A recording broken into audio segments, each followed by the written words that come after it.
May the words of the Holy Gospel wash away our sins. Amen. 2 points. We have some kind of reflection from the first reading as well as on the Gospel. Jealousy began when some people are careless in their speech, especially comparison. It was just a kind of lyrics of the song when women meet them from the war where David killed the Philistine, and that lyrics would say, David killed 10,000 and Saul killed 1,000. Saul was the king, so his pride was touched. Why this man has been praised by these people and I am the king. So because of that jealousy, he planned to kill David without thinking what he had done to the kingdom. Sometimes the spirit of jealousy will forget the things that a man had done good things. But because of jealousy, they plan to kill, or Saul planned to kill David. At least there was also an angel named Jonathan, the son of Saul, who explained to him and enlightened him. Itong taong ito nakagawa ng malaking bagay sa kaharian, tapos papatayin mo. So the jealousy has been napapalitan ng kaliwanagan, and then he did not pass through the act of killing. But in the story, if you try to read more, nangyari na naman. And then he went to exile. But noong pumunta si Saul, kinuha niya yung part of the yung clothings ni Saul. Mahal na hari, kung bala ko talagang papatayin kita, tingnan mo, I just took some kind of part of your clothing because I have no plan to kill you. Then there was a kind of reconciliation. Anyway, so the message there is, be careful with your speech. Yun bang paghahambing?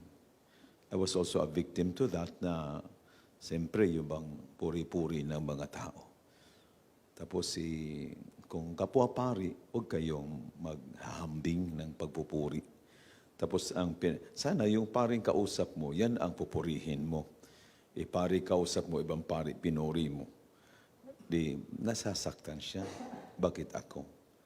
Bakit ako wala ba akong nagawa na dapat din akong pupurihin? So be careful with your speech. Hindi naman alam ng mga singers na masaktan si Saul, na 10,000 kay David, 1,000 kay Saul. Anyway, so yun lang. Be careful with your speech concerning comparison. In the gospel, people were following the Lord. If you try to study all these places, it's a mix. Like Judea, Jerusalem, Idumea, Jordan, and these two places, Tyre and Sidon. It is like Pampanga. Yun bang bagsakan ng mga pagtitinda. So all kinds of people are there na walang simba, nagtitinda, negosyo lang na negosyo. But all of them, when they heard the Lord, they followed. So the issue here is obeying, following Jesus. Kaya in our present time, may mga tao na pinagpala ng gift, na? Like Father Suarez, yan, daming tao basta. Si Father Suarez may healing, daming tao pupunta. Isa siguro sa dahilan kasi libre. Di ba pupunta ka sa hospital, may cancer ka, ang mahal nun. Or mayroon kang diabetes, or mayroon kang ganito-ganyan na sakit, mahal. Pero itong mga pari or mga tao na mayroong gift of healing, gift of preaching, yan sinusundan ng mga tao. So what's the importance of following Jesus? Number one is for salvation. We follow Jesus because we want to be saved. Amen? Jesus Christ is the Son of God who came to earth to save humanity from sin and reconcile them with God. By following Christ, we can receive forgiveness for our sins and have eternal life. And the second reason why we need to follow the Lord, example. So that when we follow Jesus, Jesus lived a perfect and sinless life, serving as an example for all believers. By following Christ, we can learn how to live a life of love, compassion, and righteousness. So when we live that, people will see us, wow, good to imitate, a model person. And third, we follow the Lord because we want to establish relationship with God. God cannot be seen up there, but because of Jesus coming here, we can really establish and be clear on our part that we can really have that relationship with God. Following Christ allows us to have a personal and intimate relationship with God. Through Jesus, we can approach God as our Father and experience His love, guidance, and presence in our lives. We follow the Lord for the sake of transformation. Following Christ involves a process of transformation. The Holy Spirit works within us to change our hearts, thoughts, and behaviors to align with God's will. Kasi mayroon tayo sariling kalooban, pasya. But we need to follow the Lord to conform our will to the will of the Father.